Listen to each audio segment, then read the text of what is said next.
We are in the lecture series of process measurement and instrumentation. So this is about PNI diagrams, right? So that's the last part of this online lecture series. What is PNI diagram? PNI diagram is, the shorter form, you can say PNID, right? So piping and instrumentation diagram. So because we discuss a lot of information about instrumentation, so it's really important to show the engineering details about the instruments, equipment, fittings, valves, and the arrangements and everything in a certain drawing. So normally it can be called as engineering flow sheet or engineering line diagram also.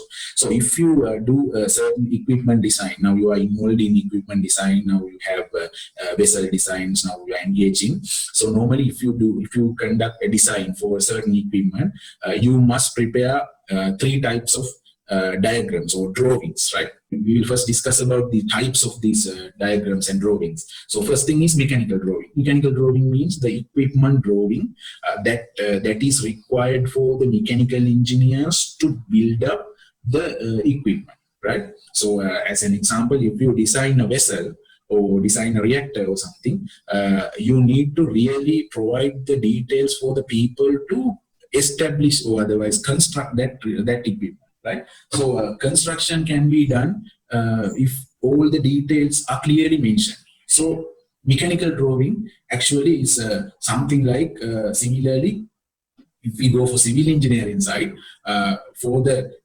construction people to build up the building, the civil engineer must create a proper drawing, right? Normally architecture drawing is there. Based on the architectural drawing, the civil engineer also will sometimes enforce that drawing. So based on that drawing, construction people can construct. Similarly, for plant equipment, process equipment, we have to prepare the mechanical drawing, providing the details for the mechanical construction, right? That is mechanical drawing. So when you draw mechanical drawing, I hope you have learned some fundamentals about it. You have to give 3 views normally.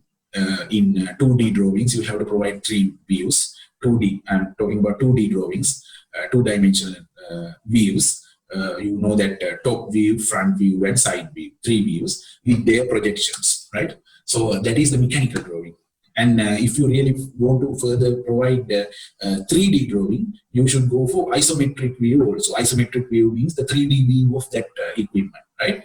So you have to properly show the dimensions according to a scale and provide, if there are complex parts, you have to have detailed drawing of the complex parts separately. So that is the mechanical drawing. So what we ask in this design project is a mechanical design to construct the equipment, right? But here what we are talking about, the next type of diagram, that is PNI diagram. Before PNI diagram, in chemical engineering terms, even before mechanical drawing, you should have another drawing called process flow diagram, PFD, process flow diagram. So I hope you know about what is process flow diagram. You have drawn it, you have done it in semester 2, I guess, under process engineering fundamentals. So process flow diagram provides the process flow, and you can do the mass balance and energy balance and mass flow, energy flow analysis for the process based on the process flow diagram. Process flow diagram doesn't give us things, detailed information about the specific fittings and the instrumentation and all the how the electricity supply is there, how the heat is flowing. All those things are not there, right?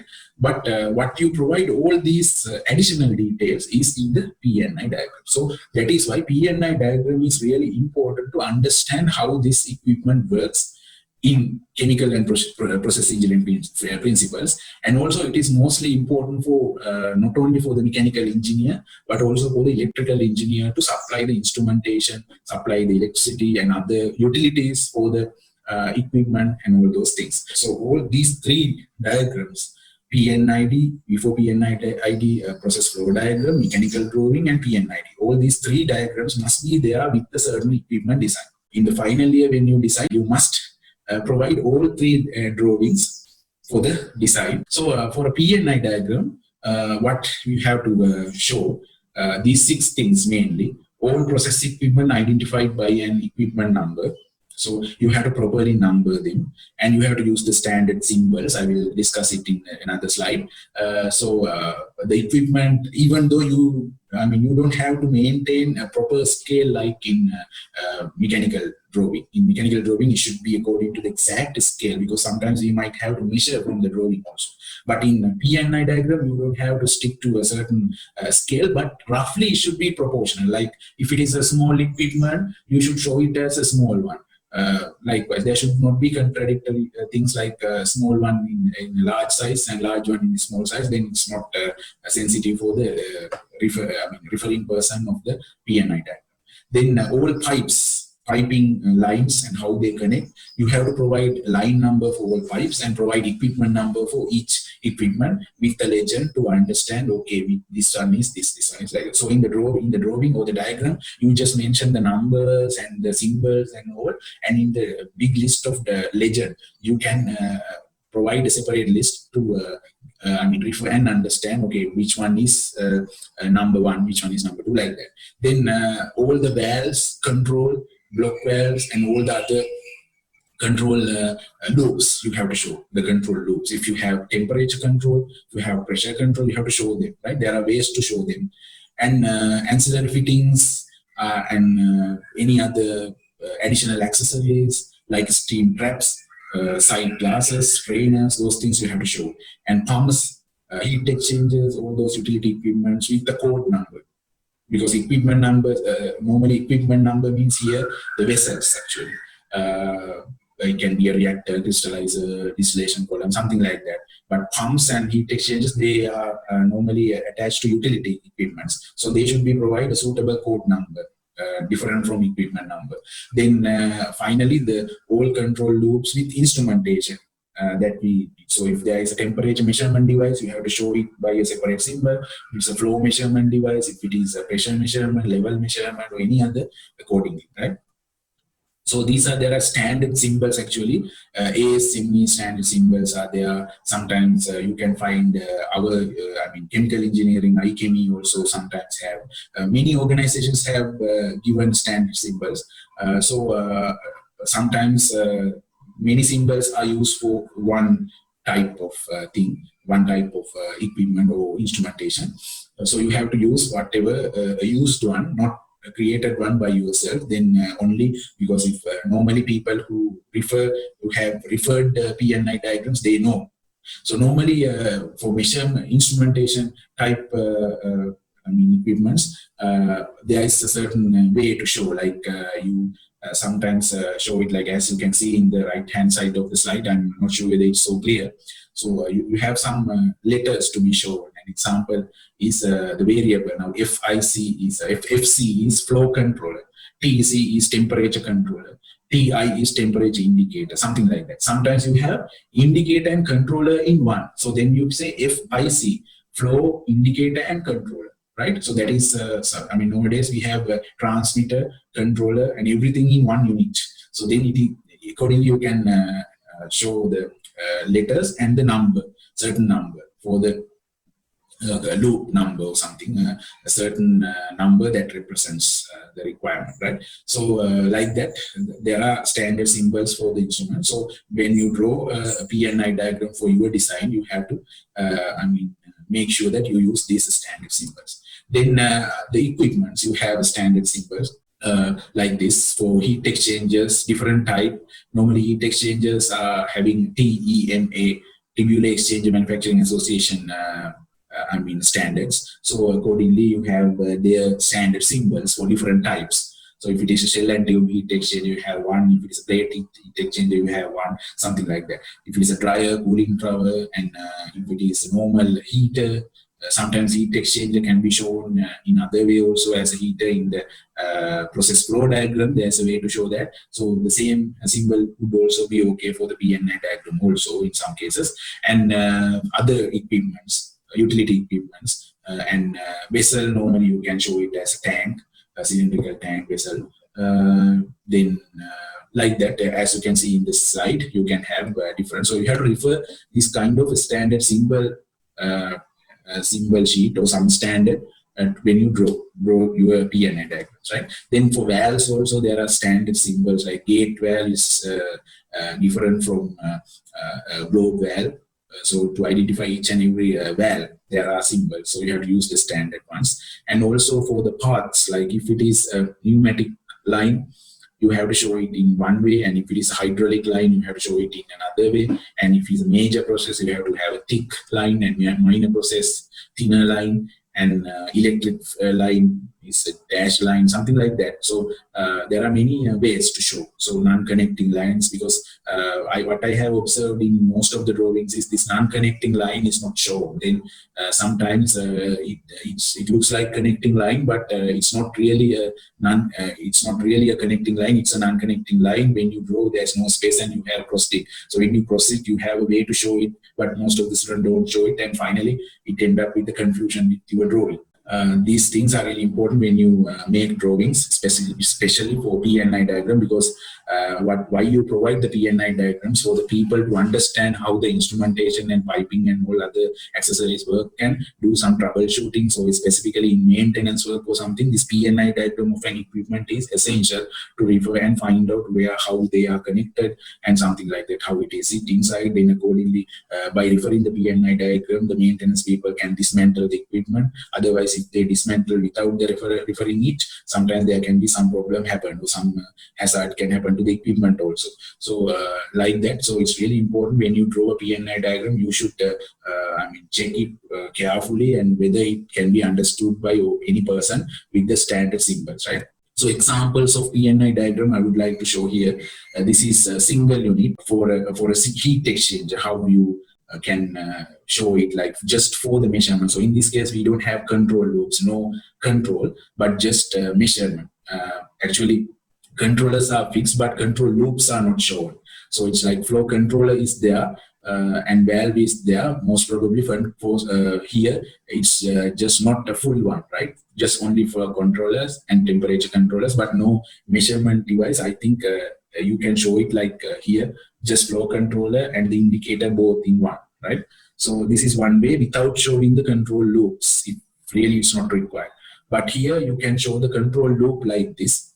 So in this case, this is a furnace, and its temperature TT is temperature transducer. So in that case, temperature transducer, you have the measurement also, and it sends the signal to temperature controller, and temperature controller will control the, so it's an electrical line, that is why it is a dash line, and so it controls the flue gas. So you have to be careful because you have to do this in the final year design, right? Another example for a CSTR, how control loops and they are shown. So in that case, the standard symbols for the lines is not followed, right? So this is one way. Sometimes you can omit that line problem, line standard. So electrical lines also can be shown in normal lines. That's not, so it's optional, but if you show it, it is more clear, right? More clear. But still you can do like this also, right? So I hope you can understand the temperature measurement and controllers, and then how the flow controller and temperature controller is controlling the valve, cooling inlet to the jacket. So like that. When you draw design, you have to attach these PNI diagrams with your drawing.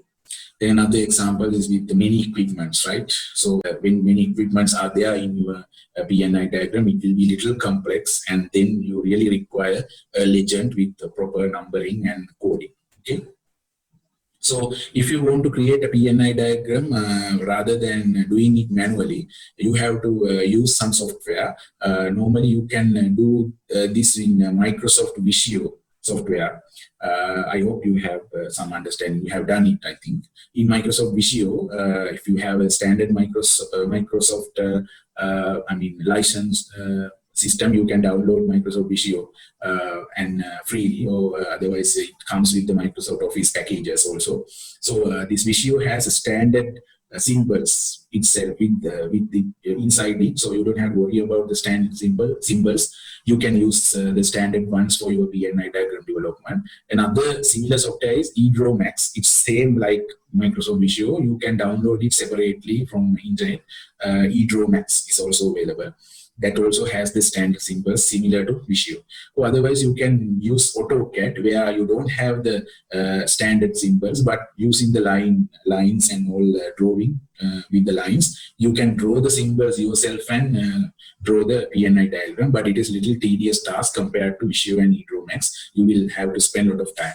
Another thing is you can use Aspen Plus or Aspen HYSYS to have PNI diagrams. Again, Aspen Plus and Aspen HYSYS, they have all the symbols inside.